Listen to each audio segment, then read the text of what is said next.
네, 2022년 8월 10일 이정훈입니다. 한중 외교 문제를 한번 제가 이해하는 대로 정리해 보도록 하겠습니다. 중국이 3불1한을 주장했습니다. 중국의 3불1한대 윤석열 대통령의 배심, 이런 비교를 해보겠습니다. 지금 중국이 3불1한을 내건 거는 이것이 외교다라는 것을 보여주는 듯합니다. 거기에 대한 우리의 반격은 무엇인지 살펴보겠습니다.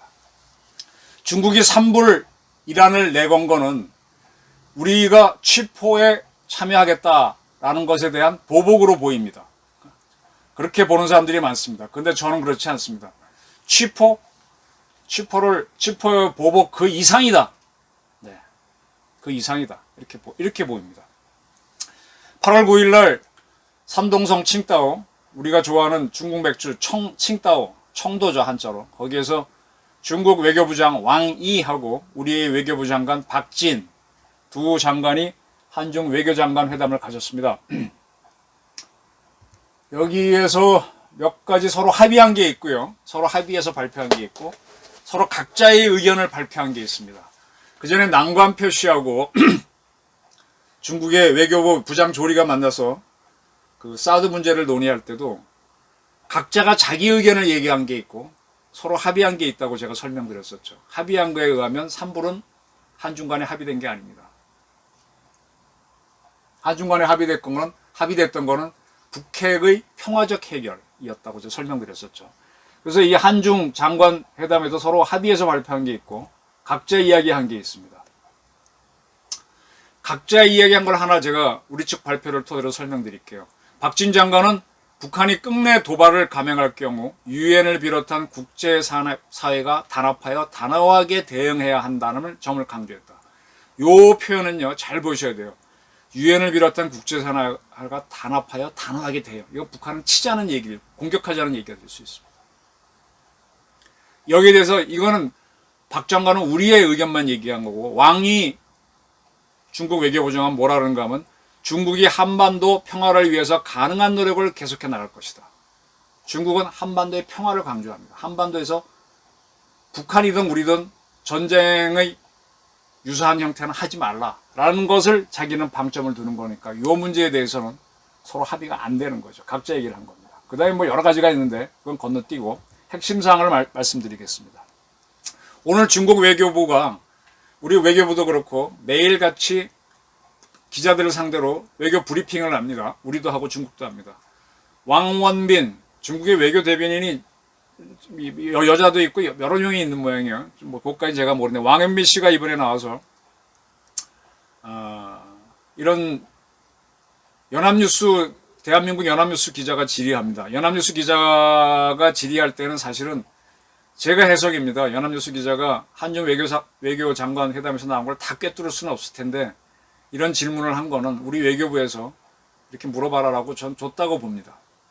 제가 연합뉴스 기자 베이징 특파원 누군지 모르는데 제가 너무 예단을 해서 미안하긴 한데 제 판단은 그렇습니다. 연합뉴스 기자가 뭐라고 했는가 하면은 중국 측이 한중 외교장관 회담이 끝난 다음에 자기들이 입장을 밝힌 것 중에 안보 우려 중시 및 적절한 처리, 중국은 안보 우려를 중시하고 적절한 처리 뭐 이렇게 얘기했답니다.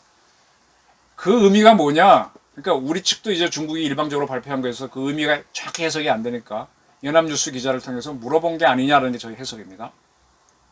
이렇게 질의를 했더니 중국 왕원빈 대변인이 미국이 한국에 사드를 배치한 것은 명백히 중국의 전략적 안보 이익을 해치며 중국은 한국 측에 여러 차례 우려를 표명했다는 점을 지적하고 싶다라고 했습니다. 저는 이 대변인의 설명을 딱 듣고 좀 알아차리는 게 있습니다. 여기서 제가 주목하는 거는 중국의 전략적 안보 이익이라는 겁니다. 외교는요, 실제는 이건데 그걸 막 포장해서 감춰서 삥 돌려 합니다. 근데 그걸 정확히 이해하는 게 중요하죠. 중국의 전략적 안보 이익이 뭡니까? 중국은 자기들이 뭔가 적대적인 국가하고 외교 관계를 틀 때는 그 나라를 안 될 경우에는 강제로 할 수 있는 수단을 가졌을 때 외교 관계를 틉니다. 즉 중국이 갖고 있는 가장 강력한 안보 수단은 핵무기잖아요. 핵무기를 그 나라 수도에 확 박을 수 있다라고 자신할 때 그 나라와 외교 관계를 틉니다.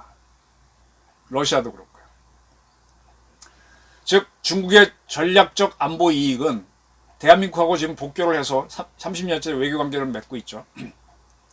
어찌어찌해서 대한민국이 틀어졌을 때 대한민국 중앙에다가 중국의 핵폭탄을 떨어뜨릴 수 있는 게 중국의 전략적 안보 이익입니다.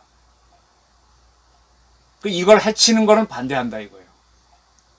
그러면 중국은 왜 대한민국에 핵폭탄을 떨어뜨려야 되냐? 간단합니다. 어렵게 보실 거 없어요. 우리 입장으로 보지 맙시다. 전 세계 글로벌적으로 보자고. 지금 노무현 정부가 서울 용산에 있는 미군 부대를 평택으로 옮기게 했죠. 그러면서 전략적 유연성을 인정했습니다. 쉽게 말하면 그전까지 우리 보수주의적 정부는 주한미군은 한반도 전쟁용으로만 쓰도록 한강 북쪽에 배치하려고 했습니다. 그래서 그들의 최고사령부인 8군 한미연합사를 서울 용산에 두게 했어요. 그러니까 미 이사단은 그 전방인 의정부 동두천에 주둔하는 거죠. 근데 이 노무현이라는 정권은 대한민국 수도에 미군이 있는 거는 이거는 싫다. 나가라. 이렇게 해서 평택으로 옮기게 했습니다. 그럼 미국이 그때 럼스펠드 장관이 오케이 그랬지 않어요. 그러니까 니들이 옮기자 했으니 돈 니가 내. 그래서 우리가 100억 달러를 들여서 땅을 사서 건물을 지어줬습니다. 그리고 럼스펠드는 하나 더 요구하죠. 자, 우리가 한강 밑으로 왔으니 이제는 우리가 다양한 용도로 사용할 거야. 오케이? 그랬더니 노무현이 오케이 그랬죠. 그래서 이제 미군들은 한국을 지키는 거 외에도 다른 걸 합니다. 그래서 그 중에 일개 여단이 그 후에 아프간, 그러니까 이라크 전쟁에 계속 출동을 하게 되죠. 한국 방어면 매이지 않는 겁니다. 순환되게 돼버렸어요. 줄기도 하고 느리기도 하고 막 이렇게 되는 겁니다. 그렇게 하면서 미국이 반한 거는 앞으로 중국과 경쟁할 때 이걸 쓰겠다는 식으로 가게 된 건데 그거를 노무현 정권이 허용해 준 겁니다. 이게 진보주의자들의 큰 실수죠. 제가 이 정도 알 바에는 중국이 모르겠습니까? 그럼 평택에 있는 미군, 그럼 평택에 있는 미군이 육군이 그러면 오산에 있는 미 공군은 마찬가지죠. 미 공군은 오산과 군산에 2개의 비행단을 두고 있습니다. 그러면 미중 간의 갈등이 커지면은 평택기지, 오산기지, 군산기지는 미군 입장에서는 대중국 공격기지가 되겠죠. 그럼 중국은 거기를 때릴 수 있어야 되죠. 근데 우리는 미국과 같이 있지 않으면 우리는 또 안 되는 거죠. 그러니까 우리는 그 부담을 한미 동맹을 하게 되면 그걸 무릅쓰는 겁니다. 그러니까 이제 중국은 여길 때려야 되는데 유사시에 우리가 그걸 막는 방법을 갖고 있으면 안 된다 이겁니다. 이게 중국의 억지인데 그걸 교묘하게 중국의 전략적 안보 이걸 해치지 말라 이렇게 표현하는 겁니다. 근데 또 하나 유심히 볼 거는요. 그러면 일본에도 미군이 있습니다. 가장 대표적인 지상군은 오키나와에 있는 미 해병대 제3 원정군, 3맵이라고 하는 대규모 군단급 부대가 있죠. 근데 일본에 대해서는 중국이 중국의 전략적 안보 이익을 해치지 말라는 얘기를 안 해요. 왜 그러느냐? 사드 때문입니다. 오키나와에 있는 미 해병대 기지하고 미 공군 기지에는 그 부대를 방어하기 위해서 패트리어트 팩3가 있습니다. 또 미사와 기지에도 있고 다 있는 걸로 알고 있습니다. 우리나라에도 평택 기지는 물론이고 오산, 군산 미 공군 기지에도 패트리어트 팩3가 들어가 있습니다. 팩3도 탄도미사일을 막습니다. 분명히 저층방으로. 근데 핵폭탄처럼 멀리서 중거리로 날아오는 걸 막기에는 팩3는 한계가 있죠. 그러니까 팩3 배치한 거에 대해서는 중국은 가만히 있는데 사드는 대륙간 탄도미사일은 물론 그거보다 조금 작은 중거리 탄도미사일로 막아버립니다. 중국에서 우리를 쏜다면 중거리 탄도미사일이 날라오죠. 그거 막을 수 있는 게 사드가 성주에 배치됐습니다. 일본에는 아직 사드가 안 들어갔고 사드 레이더 같은 것만 들어가 있죠. 이렇게 되면 기본적으로 미군이 성주에 사드를 배치할 때는 자기네 평택, 오산, 군산기지 방어를 최우선에 뒀기 때문에 서울은 빠져 있습니다. 저는 그게 우리 맹점이라고 주장하고 있는 거예요. 오키나와의 팩3, 미사와의 팩3 등등 미군 기지에 있는 것 갖고는 중국은 괜찮아요. 근데 사드가 들어간다면 일본에 대해서도 할 수도 있다라고 보는데 일본은 겁을 내니까 못할지도 모르고 우리는 만만하고 또 문재인이라는 정권이 혼밥 먹으면서 중국에 와주세요. 이번에 박진 장관이 시진핑 한번 올래면 와라 툭 던졌지 절절 길면서 와달라고는 안 했습니다. 문재인 정권은 그렇게 하니까 우습게 보는 거죠. 자, 중국은 팩3는 걱정 안 하는데 사드가 있는 거는 대한민국을 뗄 수 없기 때문에 상당히 예민하다. 요겁니다. 그게 중국의 전략적 안보 이익을 해쳤다. 그거에 대한 우려를 우리는 한다라고 설명한 겁니다. 그리고 이 대변인이 뭐라고 하면 한국 정부는 대외적으로 산불 이란의 정치적 선서를 정식으로 했다라고 했습니다. 자, 이게 참 외교의 진술을 보는 것 같아요. 산불 이란의 합의를 했다라고 하지 않고 선서를 했다고 합니다. 선서는 뭡니까? 내가 하는 거죠. 선서 뭐 하겠습니다 이렇게 일방적으로 자기가 하는 거죠. 근데 본인이 약속한 거죠. 법정에서 선서하고 딱 했을 때 그거 어기면은 선서한 사람은 처벌받죠. 선서라고 표현한 겁니다. 합의가 아니고. 그러니까 그래 합의는 분명히 아니에요. 제가 어제 며칠 전에 설명드렸죠. 산불은 뭔가 하면은 2017년 10월 30날 강경화 당시 외교부 장관이 국회에서 사드 갖고 중국이 시끄러우니까 사드를 추가 배치하지 않고 미국의 MD에 참여하지 않으면 한미일 군사동맹을 하지 않는다라고 우리 국회에서 스스로 이야기한 겁니다. 그러니까 대한민국 정부를 대표하는 외교부 장관이 스스로 얘기한 거니까 선서라고 딱 표현한 겁니다. 이게 바로 프레임 짝입니다. 네가 선서한 거 이렇게 지켜 이겁니다. 우리랑 합의는 물론 없었지만 선서가 합의보다 더 강하죠. 우리 법정에서 선서하고 나서 틀리면 한 방에 간다는 거 누차 말씀드렸고 국회 증언할 때 선서하고 틀리면 위증죄로 처벌받는 거. 이게 중국의 외교술입니다. 참 잘하는 겁니다. 그리고 외교라는 건 기본적으로 상대가 한 말 중에 트집을 잡으면서 들어가는 겁니다. 이게 참 잘하는 거죠. 똑같은 걸 북한이 어떻게 하는가 하면 문재인 정권이 하노이 노딜 이후에 미국은 겁나니까 못 치고 누굴 약점을 문재인이 자꾸 늘어지죠. 삶은 소대가리, 특등 머저리 뭐 이렇게 표현하면서 그러지 않아도 북한 비위 받치는 북한을 문재인은 계속 때리면서 가스라이팅하면서 괴롭히면서 자기네 이익을 극대화하는 거 아닙니까? 그러니까 문재인 대통령이 친서 보내고 뭐 보내고 북한 선원들이 내려왔는데 그 북송하고 한국 해수부 공무원이 피살돼도 찍소리도 안 하고 이렇게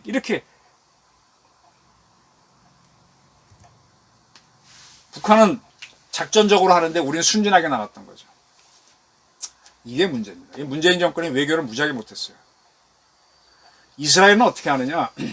이스라엘은 지금 이란의 핵무장에 대해서 스트레스를 많이 받고 있는데 지난 7월 달인가 6월 달 제가 한번 이 방송에도 했는데 지중해에서 대규모 스트라이크 패키지 해공군이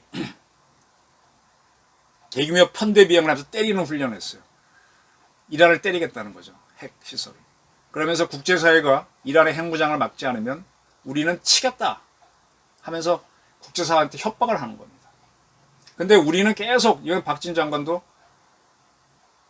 우리는 계속 지금 중국하고 할 때 평화적으로 북핵 문제를 해결하자. 이스라엘은 아니에요. 해결 안 해주면 때리겠다 이겁니다. 이렇게 해서 자꾸 걸고 넘어져야 됩니다. 그러니까 저는 앞으로 중국과의 회담에서 북핵을 평화적으로 푼다는 건 그걸 더 이상 합의하지 말아야 돼요. 국제사회에 더불어 우리는 단호한 행동을 하겠다 이렇게 나가야 됩니다.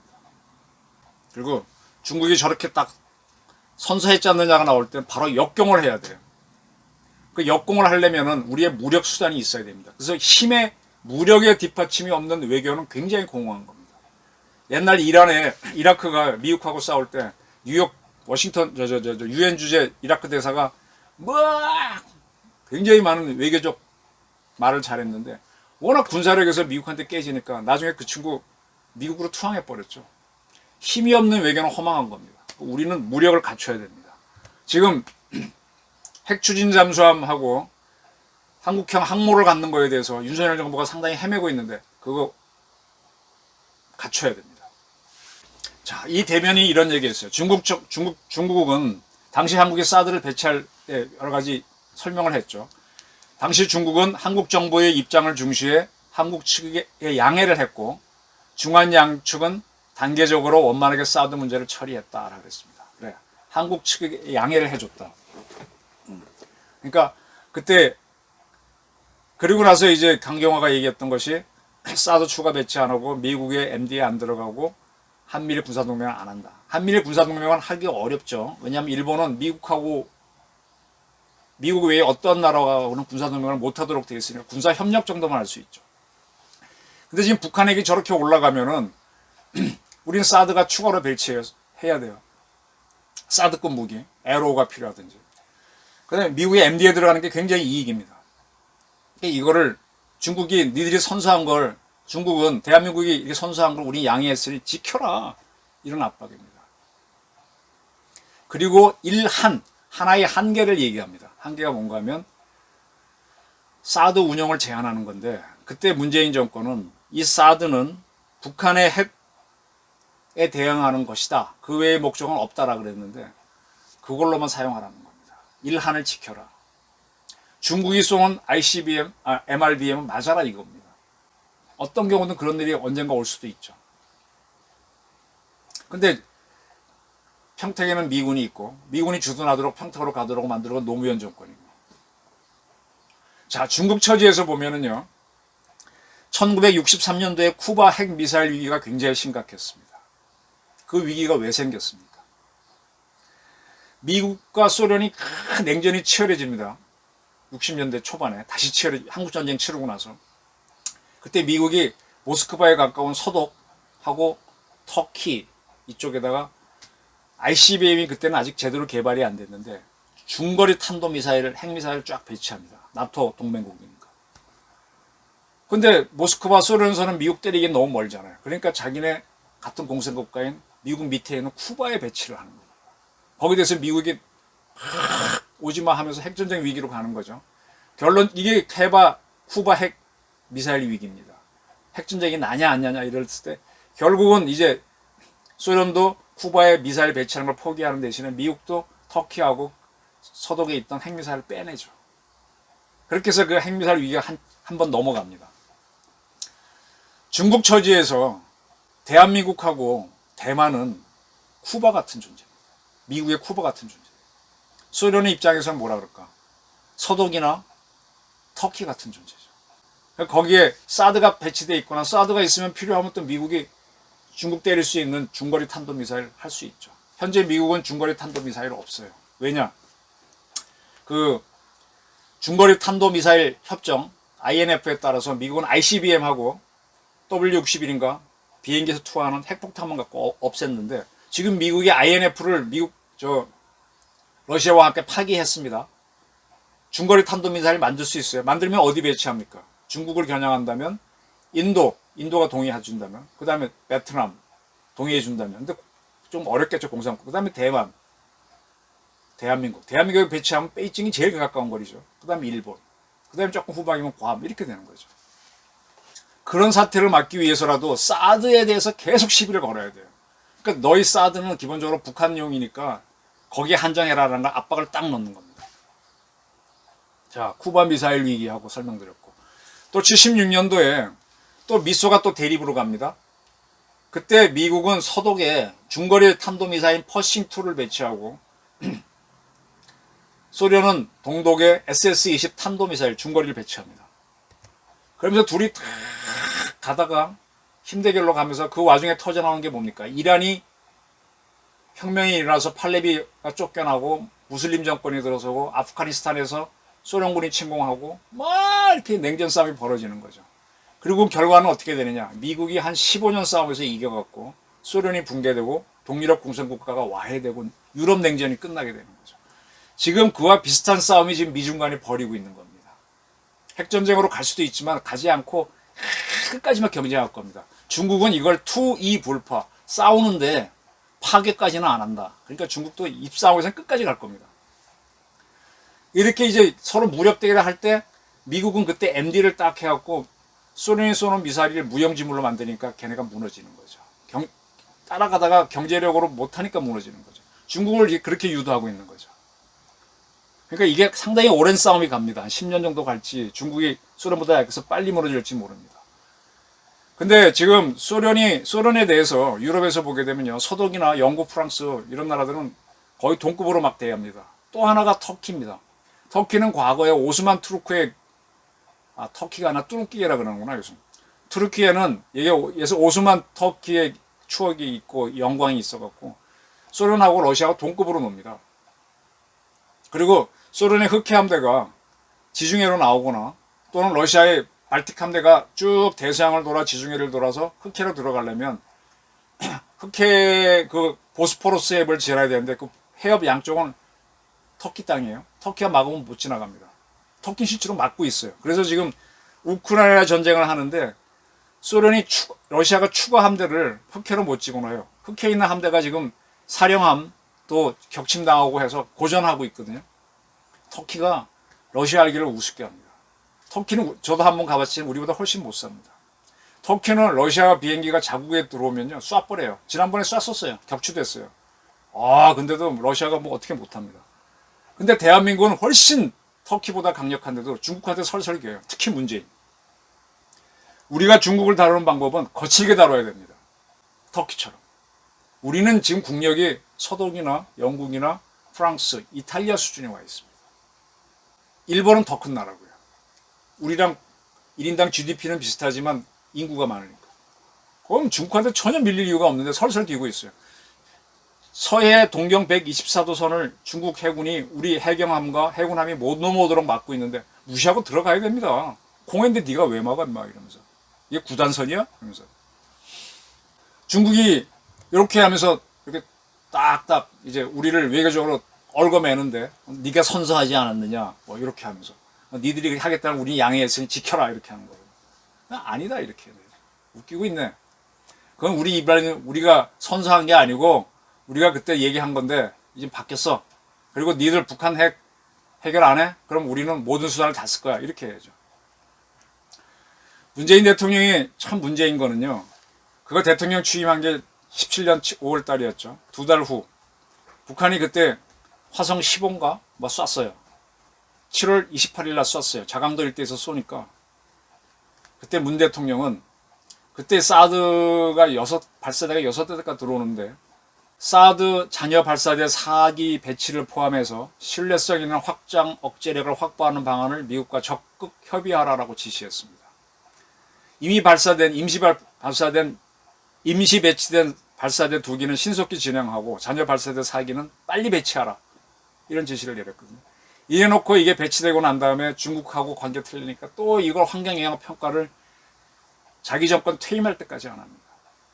그리고 중국 측에 사드 기지에서 뭔가 새로운 장비가 들어오거나 뭐 하면 중국 측에 다 설명해 줘 버렸어요. 중국하고 어떻게 해보려고. 되지도 않는 거. 참 외교를 못한 정권이죠. 이런 뒤치다거리를 윤석열 정부가 알고 탁탁 끊어내야 됩니다. 우리는 지금 계속 중국한테 북한 핵을 언제까지 해결하도록 강요를 해야 돼요. 못하면 우리가 한다. 모든 수단을 다 쓴다. 그리고 중국에 대해서 너희 티베트와 위구르에서 이렇게 사람들 인권 탄압하지 마. 이건 국제 룰이야. 인권은. 계속 압박을 해야죠.